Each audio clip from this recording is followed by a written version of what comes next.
Welcome to the Conscious Classroom podcast, where we're exploring tools and perspectives that support educators and anyone who works with teens to create more conscious, supportive, and enriching learning environments.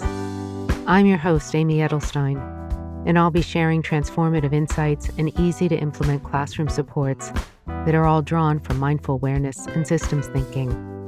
The themes we'll discuss are designed to improve your own joy and fulfillment in your work and increase your impact on the world we share. Let's get on with this next episode.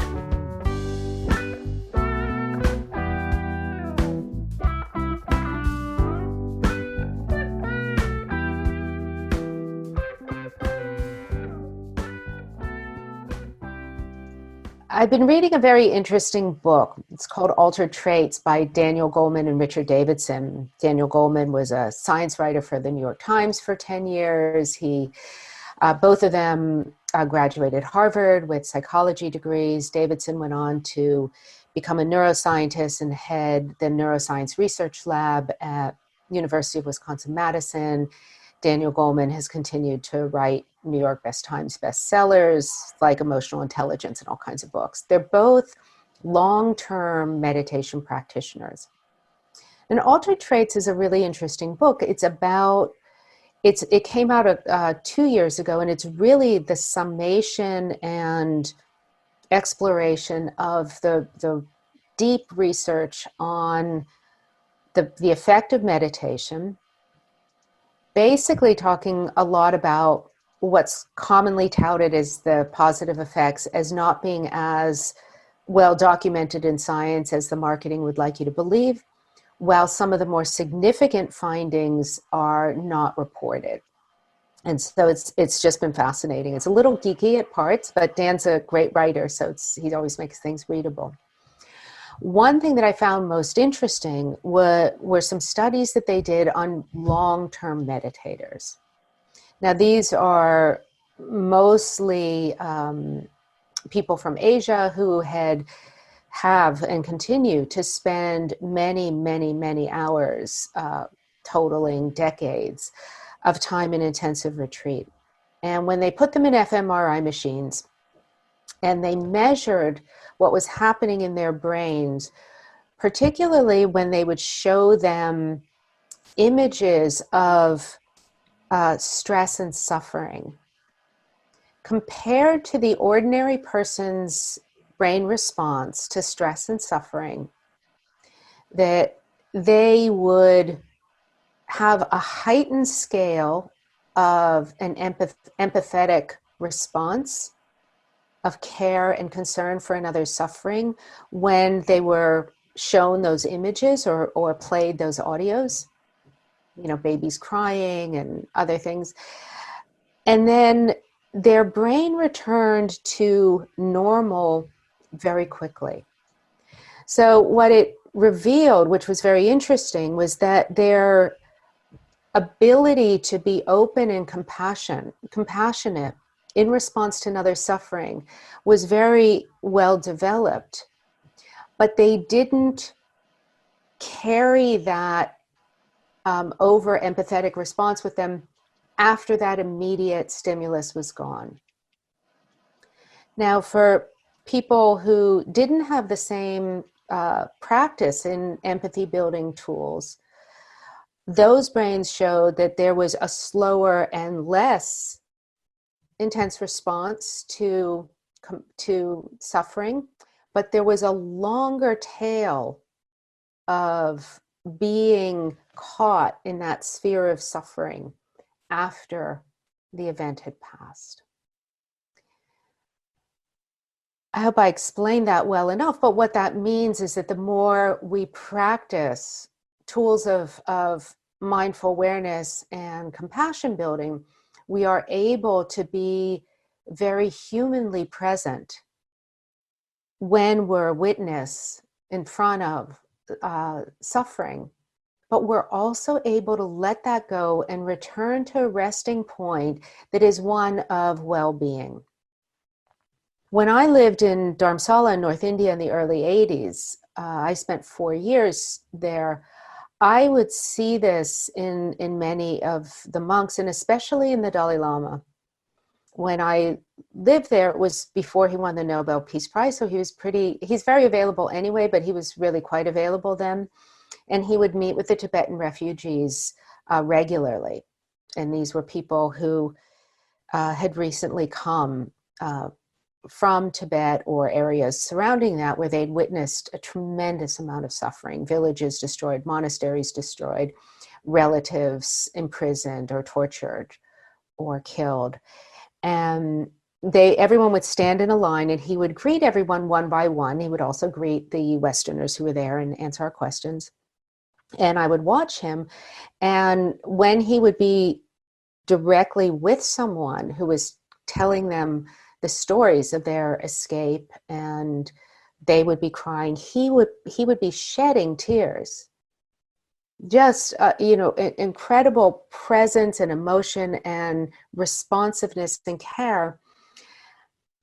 And when they left, it was like the sun would come back out from behind the clouds, and he would be fully present for what was going to come next.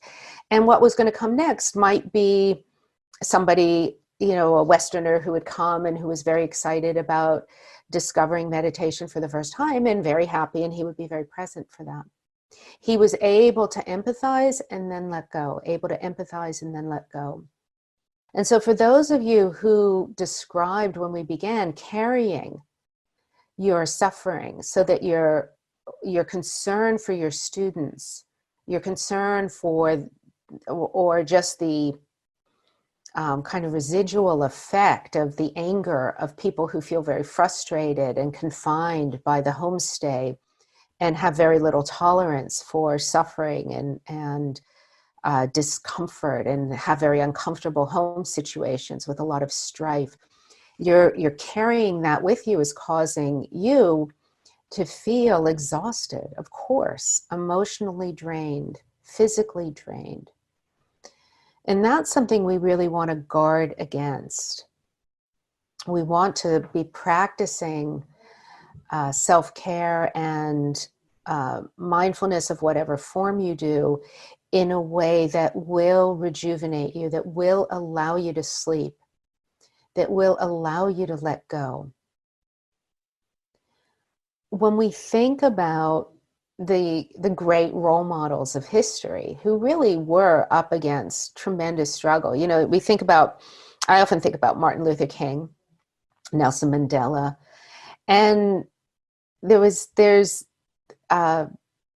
stories of Martin Luther King the morning he was assassinated. He was having a pillow fight in his hotel room with his two friends who were traveling on the road with him.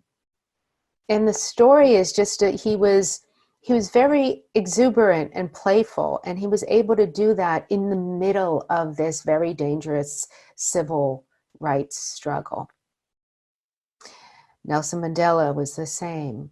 Lightness of being. Jane Goodall, who has been advocating for preservation of our natural resources and animals, primates especially, for decades, also has this beautiful lightness of being. You feel happy around her.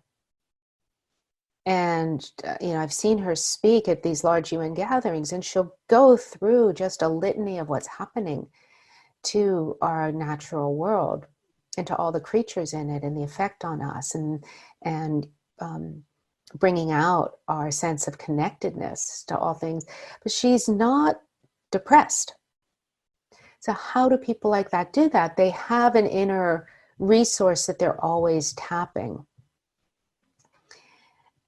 Yesterday was my birthday, and I usually don't really care about my birthday that much. Thank you. But what was interesting was I woke up and I was really happy. I felt really happy. And I generally experience a tremendous amount of frustration, particularly fury at the ineptitude with which our country has responded to this, when I know that there's we have so many resources and talent that I just find it so tragic and heartbreaking.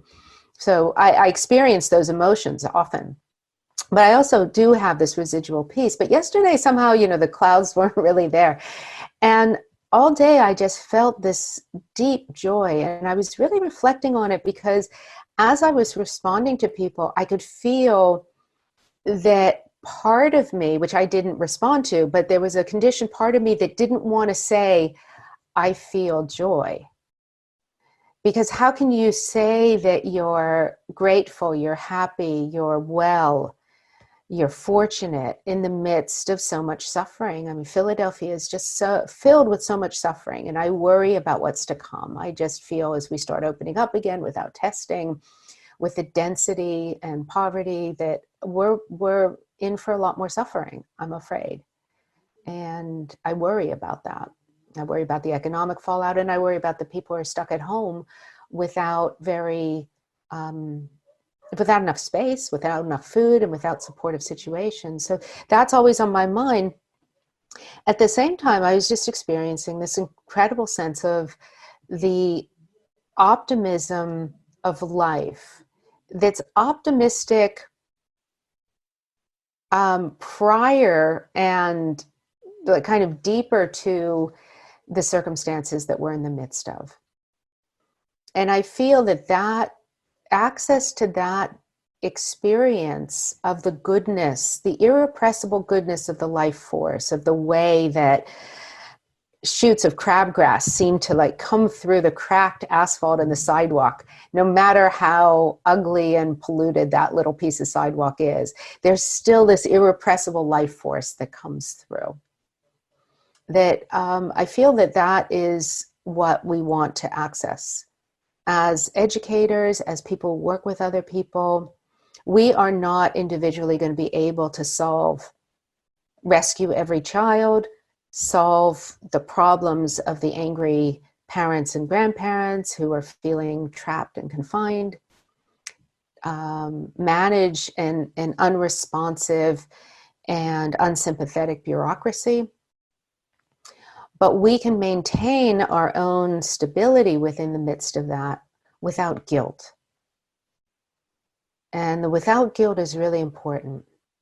We want to be as grounded and filled with the optimism of possibility that carries us through this, and that also helps everyone realize that how we respond to crisis when we're in the middle of it builds character.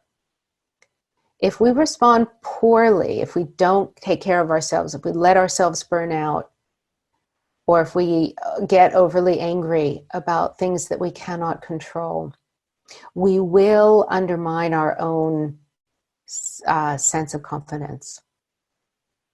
And if we allow ourselves to put our attention on self-care, put our attention on the well-being and the small things that we can control, we'll be able to come through this recognizing that we have a small degree of choice. That's going to help us. It's going to help our families, the people we live with. It's going to help our coworkers. And it's going to enable us to, at times, also not complete all the demands of the paperwork and the school district, because we simply can't. We're human beings. And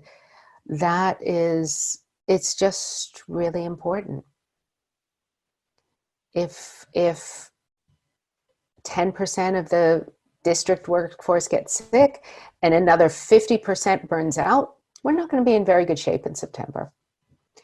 So we just need to monitor and measure and pace ourselves and allow ourselves to really work on that resilience and positivity.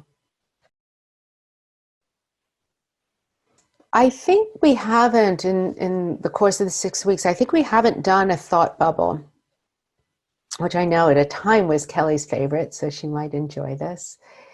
I'd like to do one, and then I'd like to do a few other practices, so you can really get a sense of how to work with these and pay attention to your experience so that you can ask any questions about about this, about how to do it, about what you noticed or what you didn't notice. The thought bubble is a really fun, and sometimes for many people it's easier than the mindful breathing.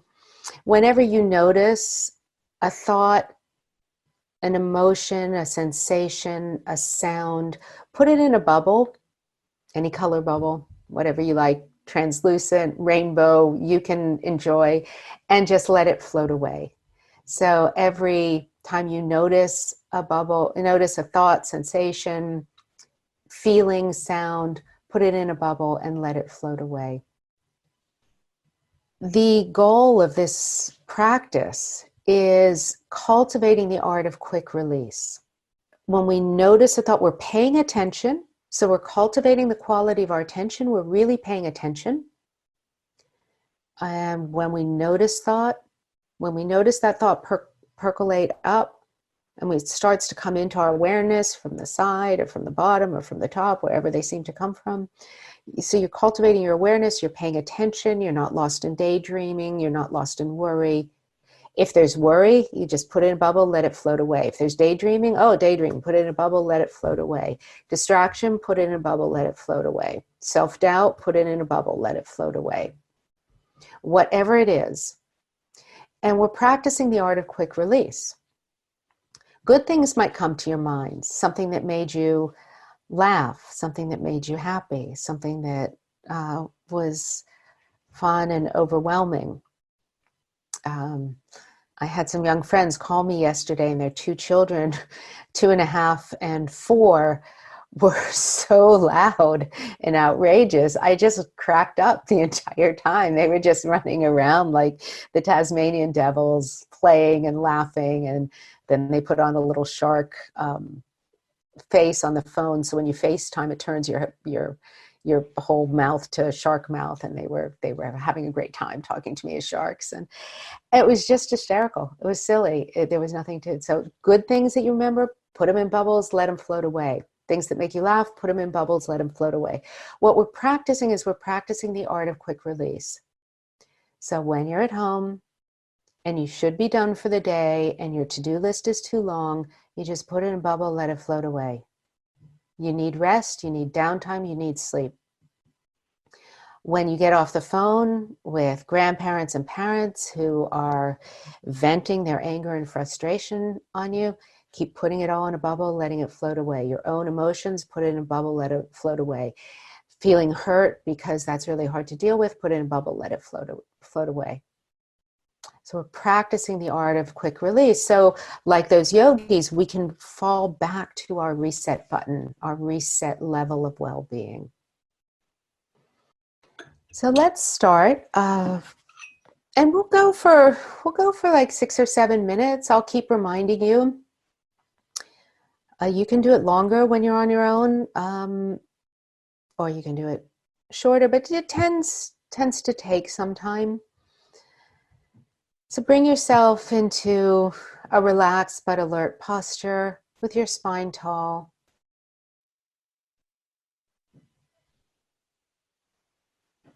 And just take a scan of your body, noticing your body and letting the tension roll off your head and your back. And imagine it's like the geese when they get out of the river. And all the tension just beads like beads of water and just rolls off.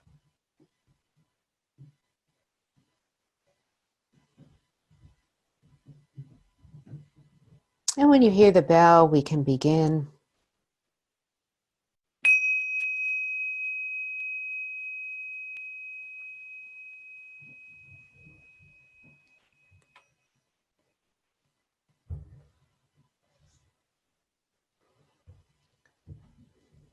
Let's start just centering with the breath, noticing the inhalation and the exhalation.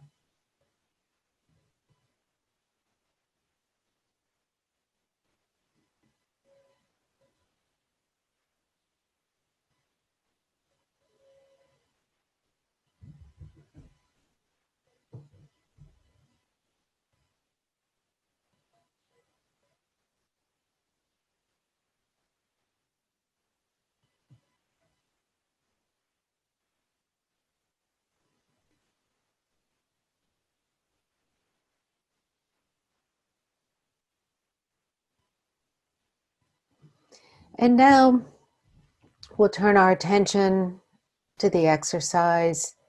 And every time you notice a sound, a feeling, a thought, a physical sensation, all of those blips that cross the screen of our awareness, put each one in a bubble and let it float away. Don't hang on to them. Don't let them crowd your mind. Just let them all go. Like helium balloons on a clear day, just let them fly away.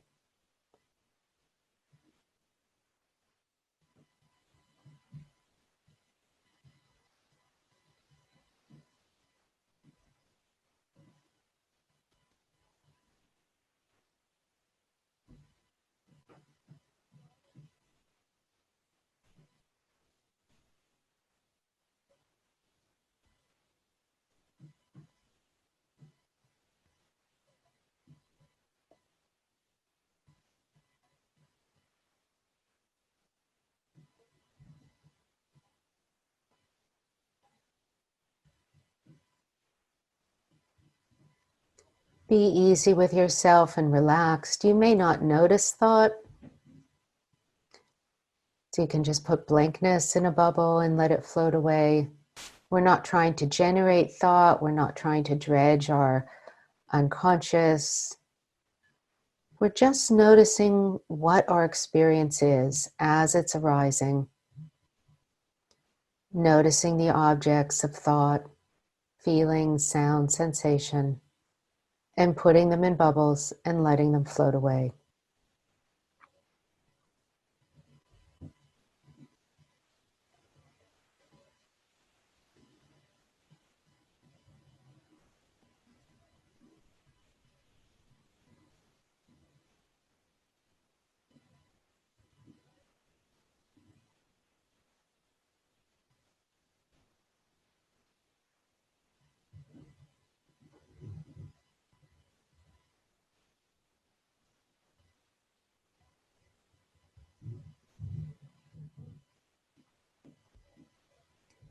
If you notice happiness,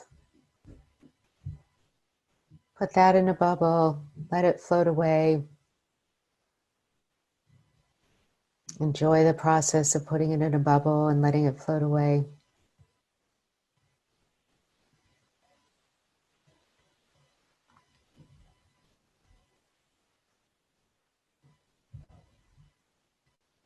If you notice hurt or grief, be gentle with yourself, put those in bubbles, let them float away.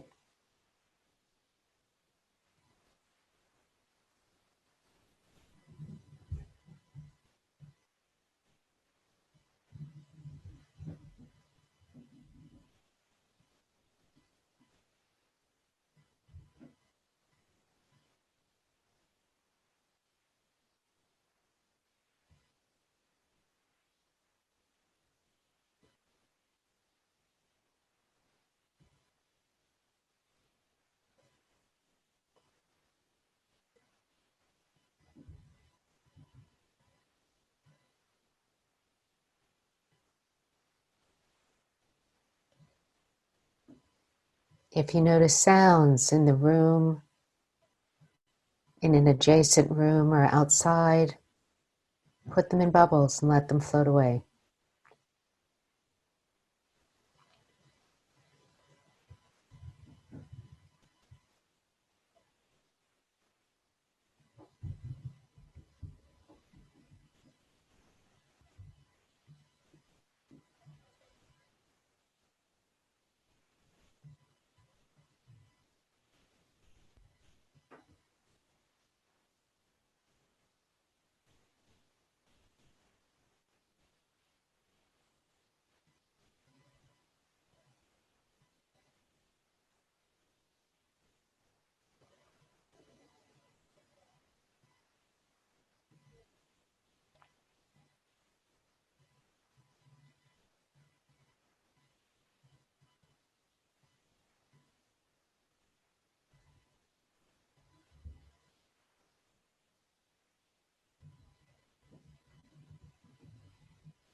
If you notice sensation,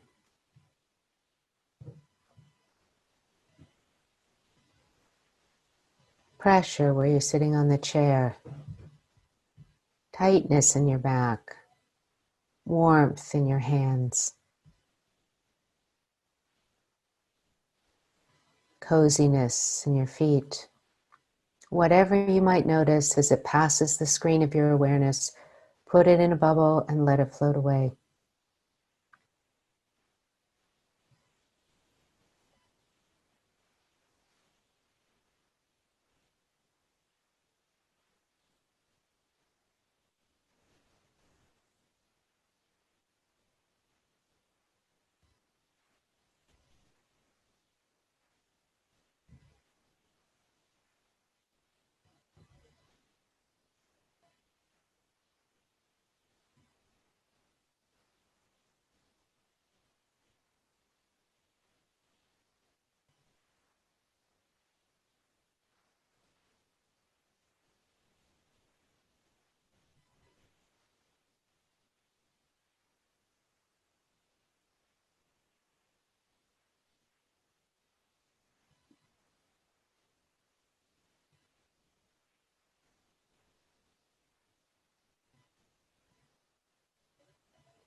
And now slowly begin to bring your attention back. Notice how your feet are resting on the floor. Notice your weight on the chair.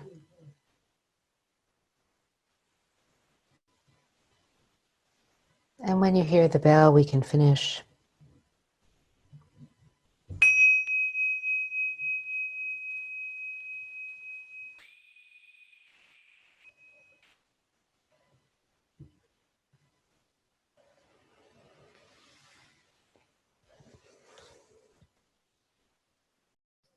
I'm really terrible at letting go, so it's ironic that I'm attracted to that, but maybe it's natural that I'm attracted to it. So I do the same thing with the word and letting the word go. I've recently discovered that my neighbor plays the drums in the room that I'm using. So I was really focused on letting go of that. So yeah, I think that this addressing the sleep component this week is really perfect. So I just want to say thank you for that, because I'm struggling with it so much right now. And building this kind of these moments into the day. I'm really looking forward to trying that. Yeah, great. Great. Whatever works for you. What does it mean that you're really terrible at letting go, by the way? Well, I tend to ruminate about things, and I'll glom on to one thing that's happening, and I just can't stop thinking about it, worrying. I'm a worrier. So when that happens, you can practice a type of attention where you notice how it changes. Because even if we're worried about the same thing and it seems like we're playing the same tape over and over again, if you start to break it down, you notice that it's always changing, and then you become interested in dissecting it rather than the thing itself. You know, like if you've been worried about a situation and you know you're about to run that loop again and you're not going to get anywhere. This is not useful thinking. This is not constructive. This is not like problem solving thinking. This is just, you know, this is that bad song that got from the 70s that got stuck in your head and you want it to go away. And if you start paying attention, that's what John Kabat-Zinn did with his clinic on chronic pain, is he used the technique of focusing on sensation. So you start to notice that the sensation is like, my back hurts all the time. Well, how does it hurt? Is it stabbing? Is it pulsing? Is it moving? Is it short? Is it long? Is it spreading? Is it a color? Is it prickling? Is it, and you just start noticing that my back hurts all the time is made up of many small things. So you start noticing the many small things, and what you notice is that we're in a situation that's constantly changing. And when you become interested in the constant change of it, you become less obsessed with the content of it. So you know, it's one way to interrupt that tape loop that's just going all the time, and you know it's not useful, and it kind of prevents you. One of the reasons why we do that is it does prevent us from coming to solution and resolution. The resolution might be, I can't actually do anything about the national supply chain of testing. That's not my skill set. Okay, let that one go. It's not going to help. I understand the mechanics of what's, you know, little bits of it, but I'm not going to solve that one right now. But maybe an idea will pop into my head of somebody I know who knows somebody who knows somebody, and I'll call them and say, can't you do anything about this? But probably not. I don't really have links in that direction, but you never know. If we let go, it gives room for the kind of collective wisdom, the collective gestalt of knowledge to pop through with an idea, a way through, a resolution that we weren't expecting. So you want to see that practice of breaking things down into small bits, of disrupting the constant obsession with certain thoughts where it's not useful, as a practice to create room for real solution or real letting go. So that it becomes not about, I'm not doing this well, I'm not good at this, to, oh, I need to learn a different habit in relationship to thought that's going to enable better things to happen. And that's a skill that we're not trained. If we were trained to do this from a young age, we'd be much better at it. Bring yourself into a comfortable position.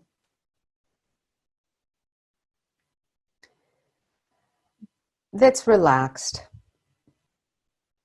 Just allow yourself to be held by the chair, by the floor, so that you're releasing the tension in your muscles.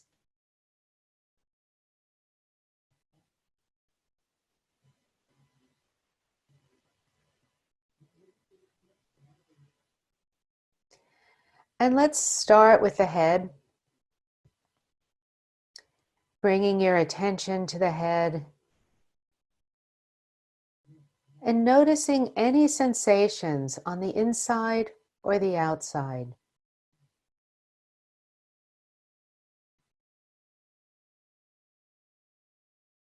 Tightness, prickling, softness, heat.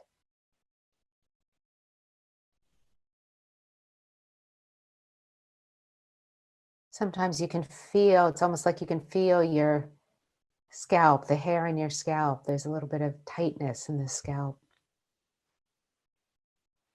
Just notice any sensations inside or out.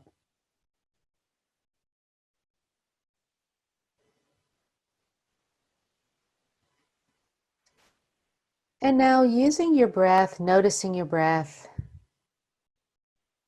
you can breathe in just a little longer.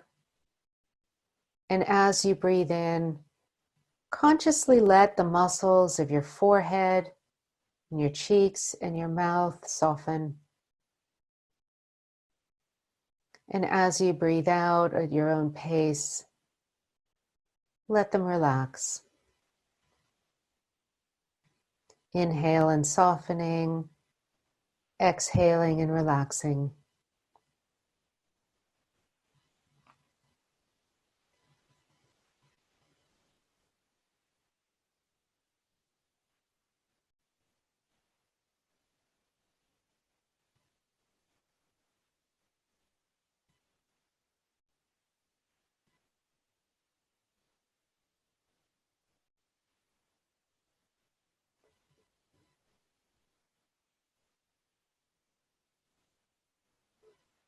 And now bring your attention to your neck and your shoulders, noticing any sensations that are there. Maybe a little compression in the neck from the weight of our head. Maybe a little bit of tautness in the shoulders from our staring at the computer screen for too long.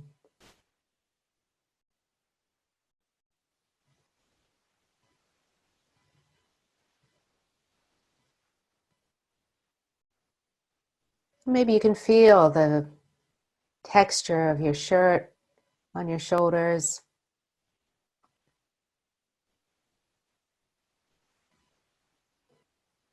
And using the inhalation, notice any tightness in your neck or shoulders. Breathing in, and as you breathe in, letting that tightness soften and melt. And as you exhale, letting that tightness dissolve. And take some breaths into the neck and shoulders at your own pace.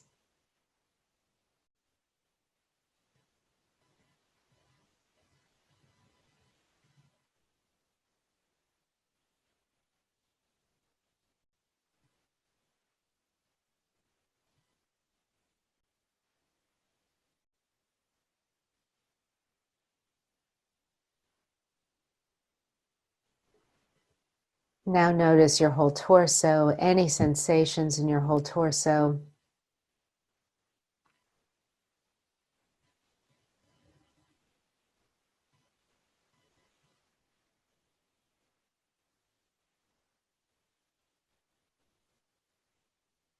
On the inhalation, imagining that you can allow all of your organs encased in your torso that work so hard.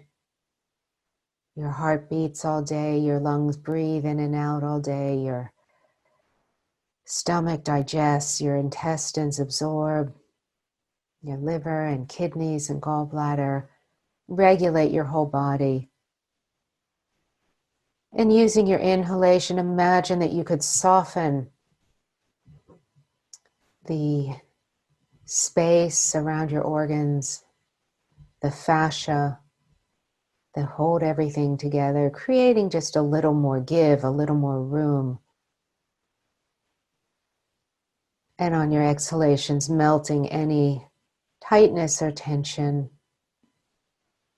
holding or exhaustion.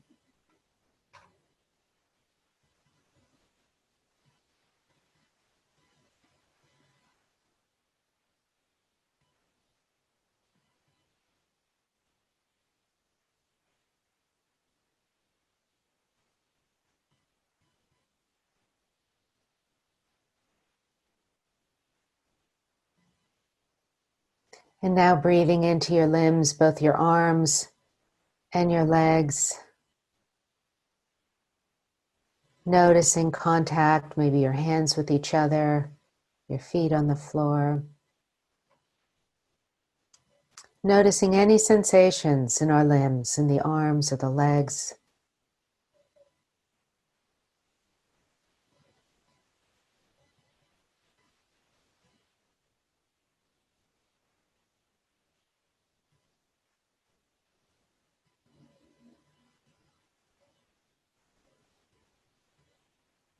And breathing in, allowing that tension to soften. And breathing out, allowing the muscles to melt. Allowing the tension to release. Allowing the oxygen to flow through your bloodstream and nourish each part of your limbs, all the different muscles.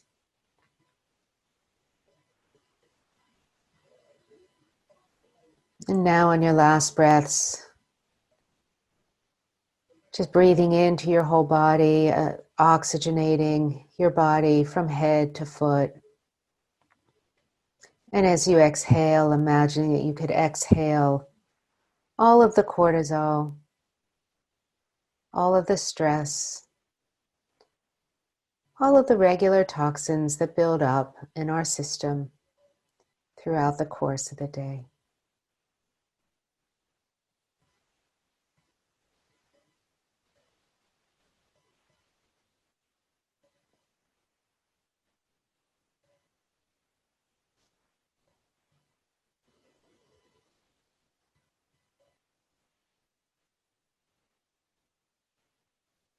And you can begin to bring your attention back.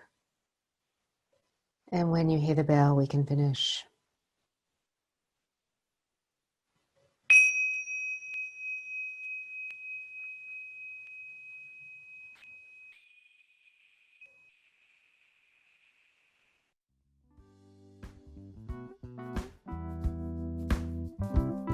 Thank you for listening to The Conscious Classroom. I'm your host, Amy Edelstein. Please check out the show notes on innerstrengthfoundation.net for links and more information. And if you enjoyed this podcast, please share it with a friend and pass the love on. See you next time.